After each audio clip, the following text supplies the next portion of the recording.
8 suspects have been arrested in Mbita, Kinango sub-county, and 3 of them are said to have been arraigned in court. The director of the Directorate of Criminal Investigations, Ndegwa Muhoro, says due to enhanced security in the coastal region, some of the terror suspects are resolving to cross over to Tanzania. Kuna vijana ambao wamerudi kutoka kule Somalia. Tunauliza wananchi watueleze wakirudi. Kuna mipango serikali imeweka ambao ni ya kuona vijana wasirudi kule ama wasirudi katika ile hali ambao walikuwa.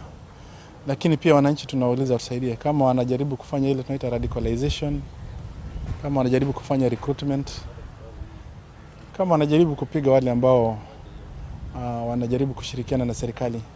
Muhoro, who spoke after a closed-door meeting in the region, urged residents to volunteer any information to security officers as they move in to secure the region. He assured the locals that investigations are underway to apprehend terrorists who were involved in the murder of community elders in Diani.